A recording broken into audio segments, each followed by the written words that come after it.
할렐루야. 오늘은 교회를 통하여 이루고자 하시는 하나님의 경륜이라는 제목으로 말씀을 나누도록 하겠습니다. 에베소서 3장 5절에서부터 11절까지 말씀께 봉독하시도록 하겠습니다. 이제 그의 거룩한 사도들과 선지자들에게 성령으로 나타내신 것 같이 다른 세대에게서는 사람의 아들들에게 알리지 아니하셨으니 이는 이방인들이 복음으로 말미암아 그리스도 예수 안에서 함께 상속자가 되고 함께 지체가 되고 함께 약속에 참여하는 자가 됨이라. 이 복음을 위하여 그의 능력이 역사하시는 대로 내게 주신 하나님의 은혜의 선물을 따라 내가 일꾼이 되었노라. 모든 성도 중에 지극히 작은 자보다 더 작은 나에게 이 은혜를 주신 것은 측량할 수 없는 그리스도의 풍성함을 이방인에게 전하게 하시고 영원부터 만물을 창조하신 하나님 속에 감추어졌던 비밀의 경륜이 어떠한 것을 드러내게 하려 하심이라.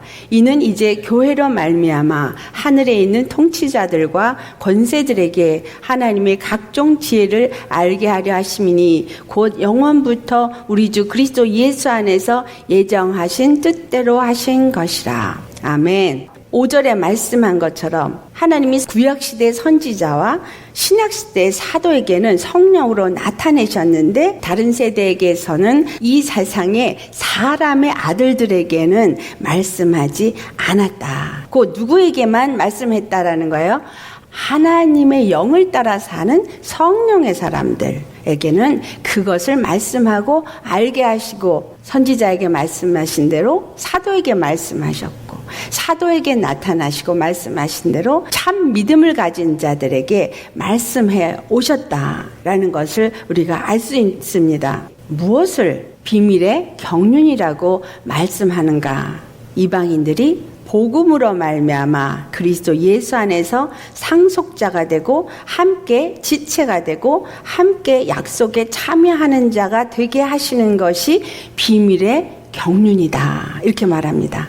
우리는 이방인이죠. 이스라엘만이 복음으로 말미암아 그리스도 예수 안에서 상속자가 되는 것이 아니라 우리도 그리스도 예수 안에서 믿음으로 상속자가 되게 하고 지체가 되게 하고 약속에 참여하는 자가 되게 하는 것, 이것이 바로 하나님의 비밀의 경륜인 것입니다. 오늘 7절 말씀에 사도 바울이 이것을 위해서, 이 복음을 위해서 바로 이방인을 상속자가 되게 하고 지체가 되게 하고 약속에 참여하는 자가 되게 하기 위해서 그의 능력으로 역사하시는 대로 하나님의 은혜의 선물을 따라서 그가 일꾼이 되었다라고 고백을 합니다. 그렇다면 하나님이 이 교회를 통해서 이루고자 하시는 이 비밀의 경륜을 위해서 사도 바울을 하나님의 일꾼으로 세우셨다라는 것을 우리가 알 수 있습니다. 갈라디아서 2장 8절을 보면 베드로에게 역사하서 그를 할례자의 사도로 삼으신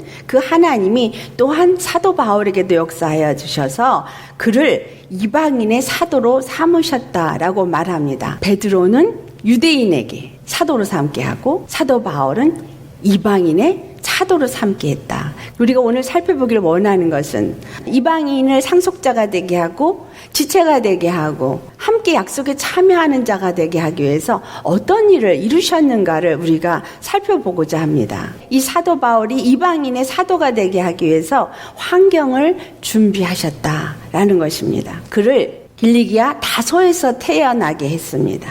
즉 이방인의 언어를 배우게 하고 이방인의 문화를 배워서 이방인의 문화적인 것과 그들의 생각이 어떠하고 그들의 풍습이 어떠한지 이 모든 것을 알도록 하였고 또한 그 언어를 알아서 그들에게 복음을 전할 수 있도록 하나님이 준비를 시키셨다라는 것입니다. 그래서 그의 태어나고 그의 자라나는 그 모든 것들이 하나님의 경륜을 이루시기 위해서 준비시키신 것이다 라는 것을 우리가 알아야 합니다. 베냐민 지파 중에서 그 가말리아 문화에서 생도로 교육을 받고 바리새인의 지파로서 율법을 잘 알도록 하나님이 그에게 이 모든 것을 허락하였습니다. 사도행전 22장 3절을 보면은 이제 그가 고백을 하는 말씀이 나옵니다. 나는 유대인이로다. 그런데 길리기아 다소에서 났고 그 성에서 자라서 가말리아 문화에서 조상들의 율법에 엄한 교훈을 받았고 하나님에 대해서 열심을 내었던 자다.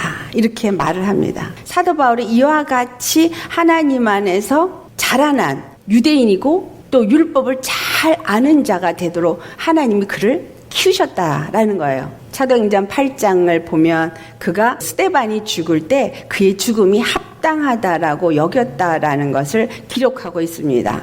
또한 사도행전 9장을 가보면 1절에 주의 제자들 그리스도인들에 대해서 위협과 살기가 등등했다라고 말하고 있습니다. 그래서 그는 그리스도인들을 잡아서 회당에 넘겨주려고 굉장한 열심으로 그 일을 했던 바리새인 중에 바리새인이었다. 또한 하나님이 그 환경 중에 사도 바울을 이와 같은 환경에서 자라게 하신 것뿐만이 아니라 말라기 선지자 이후에 예수님이 오시기까지 400년 기간 동안 이스라엘 사람들에게는 잠잠하였던 시기입니다. 그래서 그 시기를 암흑기라고도 하고 중간기라고도 합니다. 근데 그 시기에 이스라엘은 하나님의 아무런 소리도 듣지 못해서 암흑기라는 단어를 쓰지만 실제로 하나님은 쉬지 않으셨습니다. 어떤 일을 하셨느냐? 바로 그리스와 로마를 통해서 이방인들에게 복음이 전해질 수 있는 환경을 준비하여 주셨습니다. 그리스 문화를 통해서 그들에게 헬레니즘 문화가 일어나게 했고 철학이 일어나서 이방인들에게 죄라는 것을, 죄성, 우리의 양심에서부터 올라오는 그 죄성이 무엇인가를 인식하고 그 모든 것들에 대해서 고민하면서 어떻게 하면 이 죄에서 벗어날 수 있는가를 연구할 수 있는 이런 철학이라는 것을 만들어서 그들로 하여금 죄와 사망에 대한 것들에 대해서 생각을 하게끔 준비를 시키셨습니다. 또한 로마를 통해서 육로나 해상으로 모든 것들이 급속하게 잘 전달될 수 있도록 준비를 시켰다라는 거예요. 이 환경을 준비하신 하나님이 환경만 준비하신 것이 아니라 사도 바울을 준비하셨다. 개인적으로 그가 하나님의 일을, 그 경륜을 이루기 위해서 이방인의 사도가 되기 위해서 사역을 준비하도록 하셨다라는 것을 알아야 합니다. 첫 번째가 그가 유대인으로 가졌던 고정관념을 바꾸셨습니다. 유대인이 갖고 있는 율법주의의 고정관념이 벗어지지 않고는 이방인들을 구원할 수 없기 때문에 그 유대인의 고정관념을 바꾸셨다는 거예요. 다메섹 선상에서 예수님이 그를 찾아가서 만납니다. 사울아 사울아 왜 나를 핍박하느냐. 사도 바울이 눈이 멀게 되고 아나니아라는 제자에 의해서 눈이 뜨여지게 되어지고 그가 그동안 잘못 깨달은 것을 알게 하십니다. 근데 그것을 깨달아 아는 그 정도가 아니라 그 다음에 그에게는 고립의 시간을 허락하였었습니다. 갈라디아서 1장 15절에서부터 19절을 보면은 아라비아로 가서 3년 동안 고립의 순간을 가졌다는 거예요. 여기서는 다른 얘기를 하고 있지 않지만 고립시켜서 제 사도들을 만나게 한 것이 아니라 하나님 안에서 그의 고정관념을 완전히 깨트리고 하나님의 말씀을 받고 그리고 하나님의 뜻이 무엇인가를 깨달아 알 때까지 그를 3년 동안 고립시키는 일을 했다라는 거예요. 그는 유대인 12 제자에 의해서 말씀을 가르침을 받은 자가 아닙니다. 오늘 읽지는 않았지만 에베소 3장 3절에 말씀합니다. 계시로 그 비밀을 알게 하였다라고 기록이 되어져 있습니다. 갈라디아서 1장 12절에 그 말씀을 좀 더 자세하게 말씀하고 있습니다. 우리 함께 봉독해 보겠습니다. 이는 내가 사람에게서 받은 것도 아니요 배운 것도 아니요 오직 예수 그리스도의 계시로 말미암은 것이라. 사도들에게 배운 것이 아닙니다. 사람에게서 들은 것도 아니고 바로 그가 고립의 시간을 가졌던 아라비아 3년 동안에 하나님이 계시로 바로 이방인도 구원하시고자 하시는 비밀의 경륜을 그가 성령에 의해서 가르침을 받았다라는 것을 우리가 알 수 있습니다. 에베소 3장 9절의 말씀이죠. 영원부터 만물을 창조하신 하나님 속에 감추었던 비밀의 경륜을 어떠한지를 드러내게 하려 합니다. 사도 바울을 통해서 그 비밀의 경륜을 드러내도록 세우셨다라는 것이에요. 예수님 당시에 예수님을 만났던 12 사도가 아닌 예수님의 제자가 아니었고 사도가 아니었다라고 생각되어질 수 있는 바로 사도 바울을 통해서 그 비밀의 경륜을 드러내게 하여 주셨다라는 거예요. 예수 그리스도께서 사도 바울을 그와 같이 준비시키셨습니다. 환경을 통해서 준비시키셨고 사역을 통해서 그의 인성을 준비시키셨고 그의 영성을 준비시키셨습니다. 그렇다면 오늘날 예수 믿는 우리는 어떻습니까? 하나님이 우리도 그리스도의 교회가 되도록 준비시키셨다라는 것을 우리는 아셔야 합니다. 과거에 역사하셨던 하나님, 현재도 똑같이 역사하시고 또한 미래에도 역사하시는 어제나 오늘이나 영원토록 동일하신 하나님이시다라는 것을 우리는 알아야 합니다. 그리스도의 교회라고 하는 우리가 오늘 예수님을 믿고 그리스도의 교회가 되어지도록 바로 이 그리스도의 교회를 통해서 하나님을 이루고자 하시는 경륜이 있습니다. 그렇다면 그 이루고자 하는 경륜을 위해서 당연히 준비시키셨을 것이다 라는 것을 우리가 알 수 있겠죠. 오늘 본문 10절, 이것이 오늘 말씀의 핵심 구절입니다. 10절 같이 봉독하시겠습니다.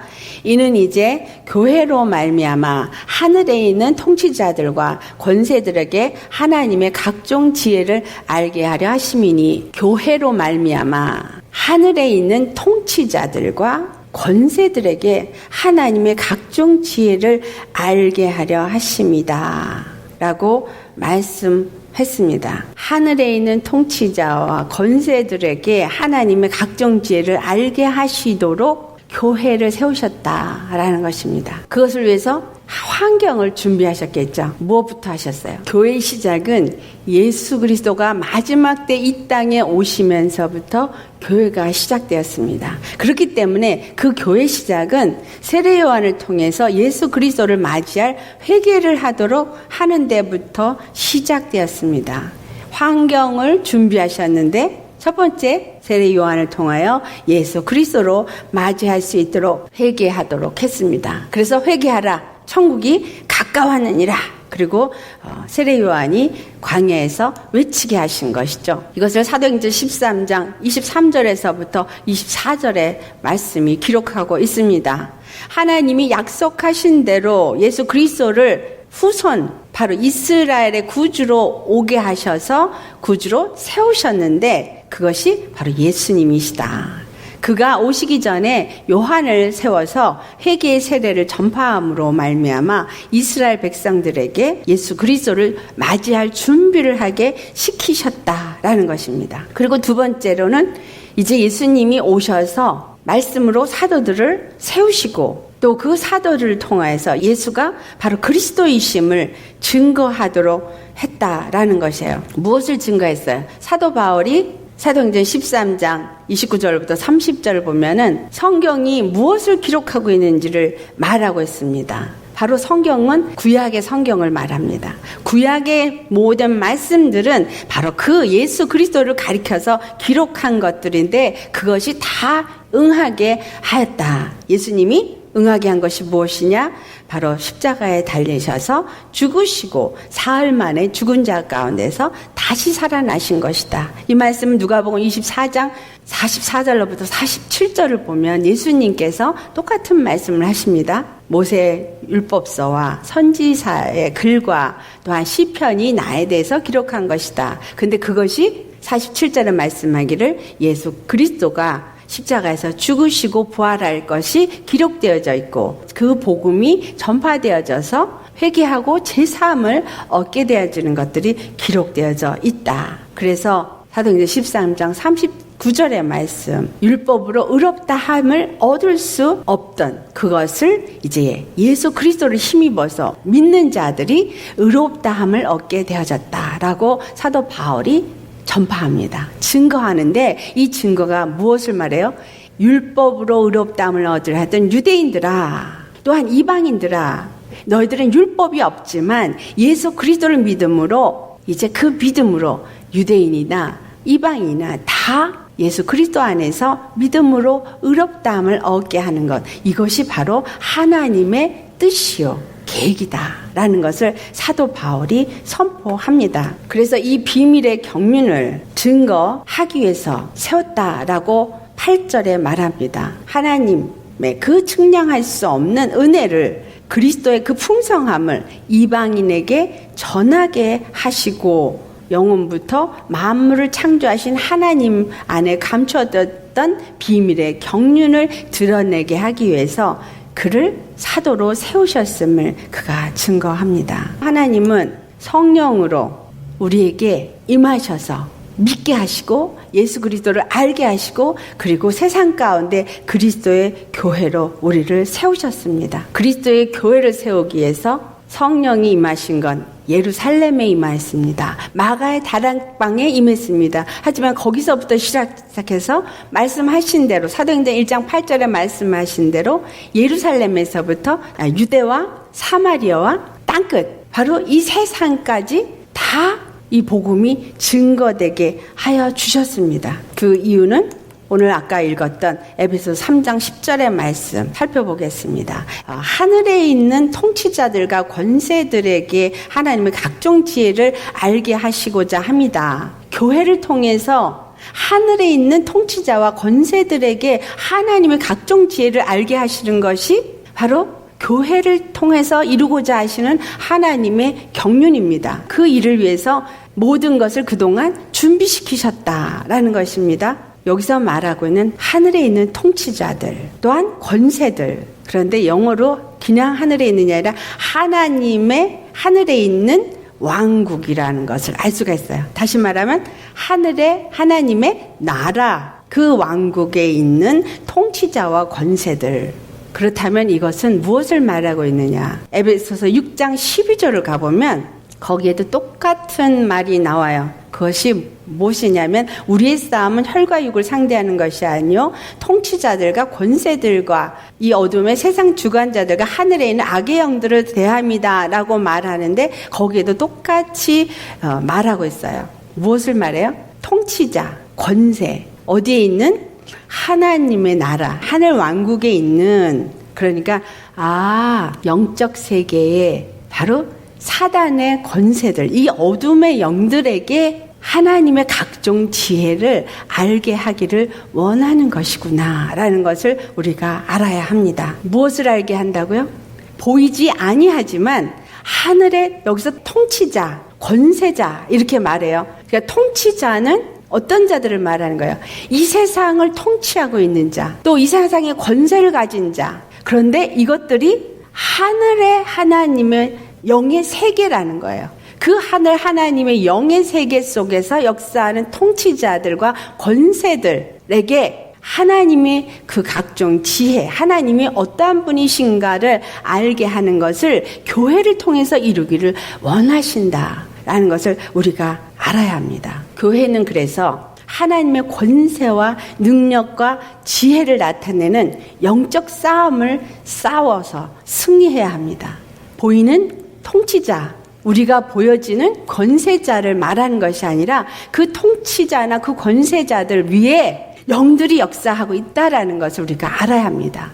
그런데 그 영들은 보이지 않는 악한 영들이기 때문에 우리가 하나님의 교회로 하나님 앞에 세워질 때 그들을 대항할 때 우리의 힘이나 우리의 능력으로 우리의 노력으로 싸워서 이길 수 있지 못하기 때문에 하나님이 교회에게 무엇을 보내주셨어요? 말씀을 보내주셨다. 말씀을 보내주셔서 빛과 어둠을 나누셨어요.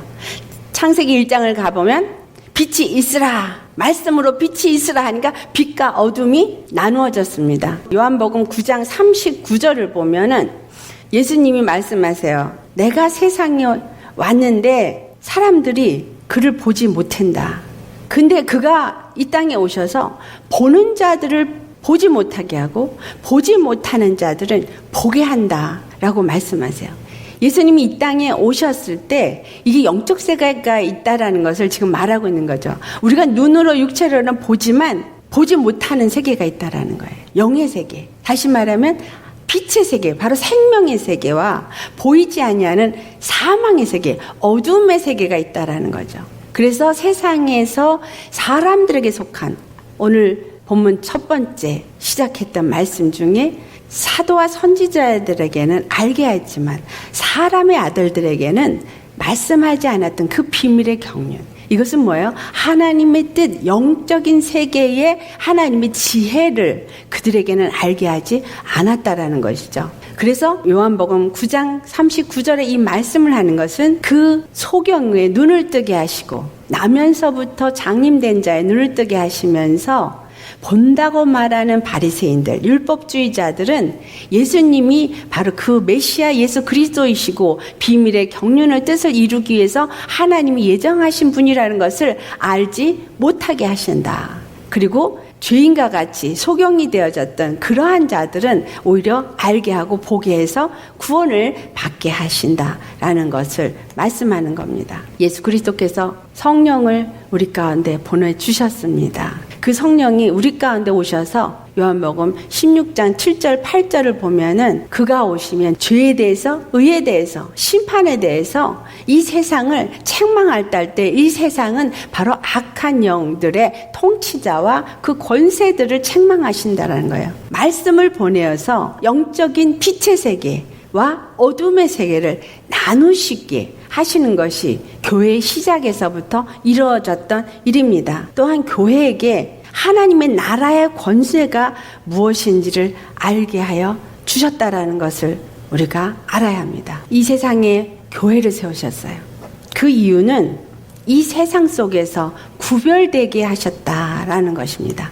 이 세상에 우리는 가장 미련하고 가장 약한 자들을 택하셨다라는 것을 아셔야 합니다. 고린도전서 1장 27절에서 29절에 사도 바울이 말하기를 하나님께서 세상에 미련한 것들을 택하사 지혜 있는 자들을 부끄럽게 하고 세상에 약한 것들을 택하여서 강한 것들을 부끄럽게 하기 위하여서 미련한 자들을, 약한 자들을 택하시고 천한 자들, 멸시받는 자들을 택하셨다. 그 이유는 육체가 하나님 앞에 아무도 자랑할 수 없게 하기 위함이다 라고 말씀합니다. 사도 바울이 내가 성도 중에 가장 작은 자 중에 작은 자였다 라고 고백하는 것은 죄인 중에 죄인이란 얘기예요. 내가 죄인 중에 죄인입니다. 그렇게 생각하고 계십니까?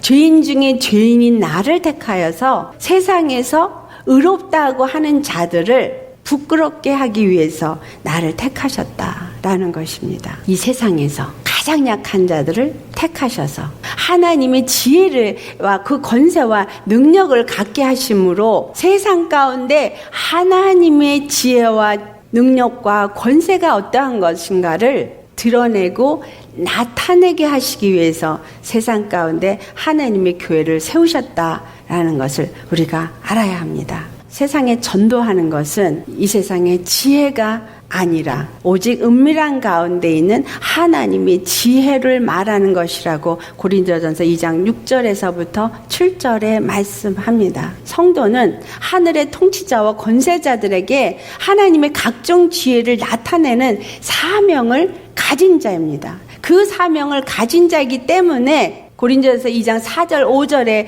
내 말과 내 전도함이 설득력이 있는 지혜의 말로 하지 아니하고 다만 성령이 나타나심과 능력으로 한다라고 말씀하고 있습니다. 그리고 5절에 너희 믿음이 사람의 지혜에 있지 아니하고 다만 하나님의 능력에 있게 하려 합니다. 다시 말해봅니다. 하나님은 우리를 세상 가운데서 가장 미련하고 가장 부족한 정말 죄인이라고 생각하는 자들을 택하셨다. 그리고 그러한 자들을 말씀을 주셔서 빛과 어둠을 나누는 것 같이 우리 안에 빛이 무엇이고 생명이 무엇인지를 알고 어둠이 무엇이고 사망이 무엇인지를 알게 하여 주셨습니다. 그리고 그 생명 안에서 우리로 하여금 하늘의 지혜와 생명과 능력 그 권세가 무엇인지를 알게 하여 주셨고 그래서 하늘의 지혜와 권세와 능력으로 이 땅에 살게 하여 주셨습니다. 교회가 된 자로서 바로 하늘의 통치자와 권세자인 사단 악한 영들에게 하나님의 그 각종 지혜를 나타내는 일을 하도록 사명을 주시고 우리가 그 뜻을 우리 가운데 이루도록 하셨다. 라는 것입니다. 고린도전서 2장 15절에 말씀한 것처럼 신령한 자는 모든 것을 판단하나 자기는 아무에게도 판단을 받지 않는다라고 말씀한 것처럼 우리가 신령한 성령의 사람, 영의 사람이 되어질 때 우리는 세상에서부터 판단도 받지 아니하고 세상의 모든 것들을 판단할 수 있는 하늘의 지혜자라는 것을 아셔야 합니다. 머리로 그렇구나 아는 것만이 있으면 안 되겠죠. 당연히 하늘의 지혜를 가지고 사는 자가 되어야 합니다.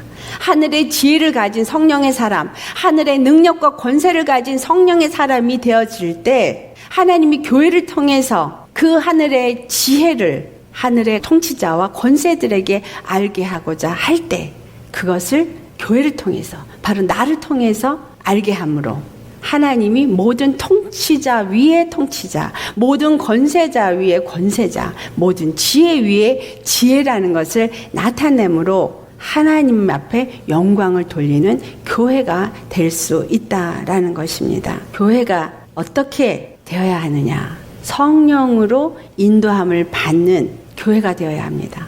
그리스도를 머리로 모신 교회가 되어야 합니다. 교회가 어떤 모양을 갖춘 교회, 어떤 조직을 갖춘 교회가 아니라 성령의 인도함을 받고 예수님을 머리로 모셔서 하나님이 통치하시는 교회가 되어지는 것이 오늘날 그리스도의 교회에게 요구되어지는 하나님이 교회인 것입니다. 그렇게 되어질 때 그 하나님의 뜻, 그 하나님의 경륜을 이룰 수 있습니다. 왜냐하면 성령으로 하지 아니하고는 하나님의 그 지혜를 나타낼 수 없기 때문에. 그래서 고린도전서 2장 10절에서부터 11절의 말씀 우리 같이 봉독해 보겠습니다. 오직 하나님이 성령으로 이것을 우리에게 보이셨으니 성령은 모든 것 곧 하나님의 깊은 곳까지도 통달하시느니라. 사람의 일을 사람의 속에 있는 영 외에 누가 알리요? 이와 같이 하나님의 일도 하나님의 영 외에는 아무도 알지 못하느니라. 교회가 된 우리가 하나님의 뜻을 이 땅 가운데에서 이루기 위해서는 성령으로 하지 아니하고는 알 수 없기 때문에 하나님의 원하는 일을 할 수가 없습니다.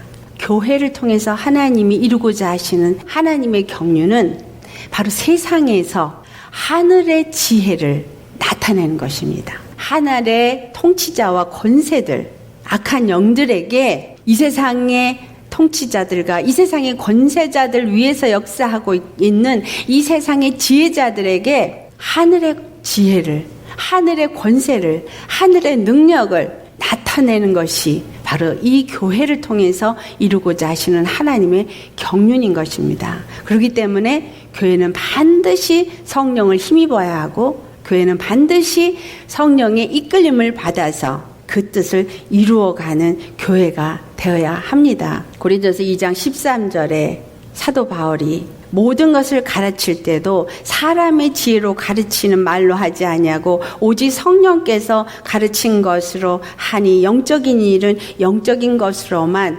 분별한다라고 말했습니다. 하나님의 교회는 그 경륜을 이루기 위해서 과거와 현재와 미래 환경을 하나님께서 준비시키셨다라는 것을 알아야 합니다. 내가 태어난 것도, 내가 자라난 것도, 내가 여기 이민 오게 된 것도, 아니면 내가 어떤 고통과 어려움의 환경 속에 있던 것도 반드시 거기에는 이유가 있습니다. 무엇을 위해서? 나로 바로 하나님의 지혜를 이 땅 가운데서 나타내고 하나님의 능력과 권세를 이 땅 가운데서 나타내기 위해서 모든 것들을 허락하셨다라는 것을 아셔야 합니다. 사울을 이방인의 사도로 세우시고 그를 통해서 오늘날 이방인이 복음을 받아들이고 구원에 이르고 상속자가 되게 하기 위해서 그 모든 것을 준비시켰던 하나님, 교회의 시작을 이루기 위해서 모든 것들을 하나하나 준비시켰던 그 하나님, 이제 이 마지막 때에 그 뜻을 이제 완성으로 이끌어 가시기를 원하는데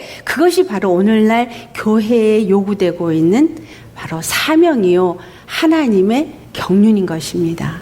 그래서 우리 교회는 바로 교회가 된 나는 하나님의 지혜와 권세와 능력을 이 세상 가운데서 나타내는 자가 되어야 합니다. 그래서 우리에게 예수의 이름을 주셨습니다. 내가 세상에서 왜 이렇게 살고 있느냐? 왜 이 세상 가운데서, 지금 이 어두워져가는 세상 가운데서, 참으로 고통하는 세상 가운데서 왜 내가 살도록 이 시간에 이 환경 속에서 살게 하였느냐? 그것은 하나님이 이 상황 속에서 하나님의 지혜를, 하나님의 능력을, 하나님의 권세를 나를 통해서 나타내고자 하십니다 라는 것입니다. 예수님 곧 오십니다.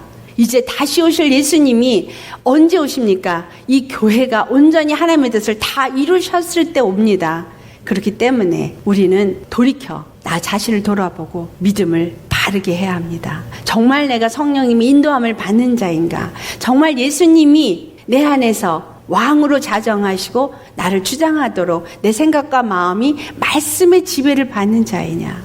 이 세상 가운데서 바로 하나님의 그 지혜를 나타내는 영적 권세와 능력을 가지고 영적 전쟁에서 날마다 승리하며 구원의 하나님의 이름을 영광 돌리는, 그래서 그 뜻이 내게서 이루어지고 내 가정에서 이루어지고 내 환경 속에서 이루어지도록 나타내는 그 일을 이루고 가고 있는 자인가 돌아보시면서 그 일을 이루기 위해서 하나님 앞에 말씀과 기도로 사는 저와 여러분 되시기를 예수의 이름으로 축원합니다.